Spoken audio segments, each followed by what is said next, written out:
પણ ટેબલ પરનો જૂનો લેન્ડલાઇન ફોન અચાનક મિસ્ટીરિયસ રીતે વાગી ગયો. સો હેલો ગાઈઝ, હું છું રાજ અને આજના વિડીયોમાં હું તમને એક સંભળાવવા જઈ રહ્યો છું, એક horror story, Gujarati horror story. એનું ટાઇટલ છે રૂમ નંબર 309નો છેલ્લો કોલ. સો થોડી હોરર સ્ટોરી છે, થોડી થ્રિલ છે, મજા આવશે. સો સ્ટાર્ટ કરીએ. કે છે ને, દરેક હોટલમાં એક એવો રૂમ હોય છે જે વિશે કોઈ બોલતું નથી. આવત નામની એક હોટલ હતી, રિવર સાઇડ ઇન નામની હોટલ છે. એનો એક એવો રૂમ છે જે બેઝિકલી ભૂતિયા છે. એના નંબર છે 309. વર્ષોથી એ રૂમ બંધ જ પડેલો છે. કારણ કે 2009માં એક છોકરી, એક યુવતી પ્રિયા દેસાઈ નામની, એ રાતે રૂમમાં અચાનક જ મિસ્ટીરિયસ રીતે ગાયબ થઈ ગઈ. કોઈને આજ દિવસ સુધી ખબર નથી પડી ગઈ ક્યાં ગઈ, એની સાથે શું થયું. અને ત્યારથી એ રૂમનો દરવાજો બધાની સેફટી માટે તાળું મારીને બંધ કરી દેવામાં આવ્યો. અને ગયા મહિને એક ટ્રાવેલ બ્લોગર આવે છે જેનું નામ છે રોહિત. એને હોટલમાં ચેક ઇન કર્યું. એ પોતે પ્રોફેશનથી યુટ્યુબર હતો, તો એની પાસે ઓબ્વિયસલી યુટ્યુબ ચેનલ હતી, હન્ટેડ પ્લેસીસ ઓફ ઇન્ડિયા. એમાં એ દરેક જગ્યાએ અલગ અલગ ભૂતિયા અને લોકવાયકા હોય તો એ જગ્યાએ જઈને વિડીયો બનાવતો અને આ વિડીયોથી વ્યૂઝ મેળવીને પોતાનું અર્નિંગ સોર્સ તરીકે યુઝ કરતો. અને પોતે થોડો જાણકાર પણ હતો ને થોડો શોખીન પણ હતો આવી જગ્યાએ એક્સપ્લોર કરવામાં. એના વિડીયોમાં એ દેશભરના ભૂતિયા સ્થળોની વાતો કરી ચૂક્યો હતો અને હોટલના રિસેપ્શન પર જઈને એ આ જ ક્વેશ્ચન પૂછતો. એવી જ રીતે આ જ હોટલના રિસેપ્શન પર જ્યારે પહોંચ્યો ત્યારે સ્ટાફે એને વોર્નિંગ આપી કે સાહેબ, રૂમ નંબર 309 રિનોવેશનમાં છે, એ તરફ ન જતા. પરંતુ જિજ્ઞાસા ડર કરતાં હંમેશા મોટી હોય. ને રાત્રે લગભગ 2:45 રોહિત એનો કેમેરો લઈને કોરિડોરમાં ગયો જ્યાં એ બેઝિકલી રૂમ હતો.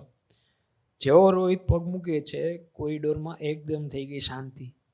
અચાનક રૂમની અંદરથી અવાજ આવ્યો, ટ્રિંગ ટ્રિંગ ટ્રિંગ, જેમ ફોનની રિંગ વાગે. રૂમ નંબર 309ની અંદરથી ફોન વાગ્યો. રોહિતે કાન રાખીને દરવાજા પર સાંભળ્યું. અંદરથી એને ધીમો અવાજ સંભળાય છે, કોલ ઉઠાવો કૃપા કરીને, પ્લીઝ કોલ ઉઠાવો. એક ક્ષણે દરવાજો ધીમે ધીમે ખુલી ગયો. અંદરનો સીન જોઈને જાણે રોહિત એકદમ શોકમાં આવી ગયો. અંદર રૂમ પૂરેપૂરો ધૂળથી ભરેલો હતો. વર્ષોથી કોઈ રૂમ ખોલ્યો નહોતો ને એમને પડ્યો હતો. પણ ટેબલ પરનો જૂનો લેન્ડલાઇન ફોન અચાનક મિસ્ટીરિયસ રીતે વાગી રહ્યો છે. રોહિતે ફોન ઉપાડ્યો. હેલો, એ બોલ્યો. શરૂઆતમાં એક ધીમો અવાજ સંભળાયો, પ્લીઝ ફોન ન કાપશો, પ્લીઝ ફોન ન કાપશો, મને અહીં દફનાવી દીધી છે. અને પછી લાઈન તરત કપાઈ ગઈ. રૂમમાં ફરી શાંતિ થઈ ગઈ. બીજા દિવસે સવારે બેઝિકલી આ રાત પતી ગઈ, તો બીજા દિવસે સવારે હોટલના સ્ટાફે કોરિડોરમાં રોહિતનો કેમેરો નીચે પડેલો જોયો. કેમેરો ચાલુ કન્ડિશનમાં હતો અને કેમેરો એકદમ રેકોર્ડ મોડમાં હતો. પણ વિડીયોમાં ખાલી કોરિડોર સુધીનું રેકોર્ડિંગ હતું અને એની આગળનું રેકોર્ડિંગ એકદમ બ્લેક અને એકદમ નોઇઝી ઇફેક્ટવાળું હતું. એટલે એમાં તમે જોઈને જજ ના કરી શકો. રોહિત ક્યાંય દેખાણો નહીં, કોઈએ જોયો નહીં. 1 અઠવાડિયા પછી આ વાત પતી ગઈ અને પોલીસ કમ્પ્લેન થઈ. પોલીસ આવી, એની કમ્પ્લેન લખાણી. 1 અઠવાડિયું થઈ ગયું આ વાતને. પછી અચાનક એક દિવસ આ રૂમને ફરી તાળું મારી દીધું. પછી લેન્ડલાઇન પર, હોટલના લેન્ડલાઇનમાં એક ફોન આવે છે.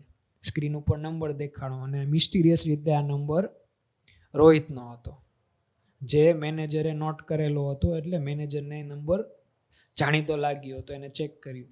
મેનેજરે ફરીથી ફોન ઉપાડ્યો અને ફરીથી ધીમો અવાજ સંભળાયો, પ્લીઝ ફોન ઉઠાવો, પ્લીઝ ફોન ઉપાડો. ત્યાર પછી ફરીથી ફોન કપાઈ ગયો.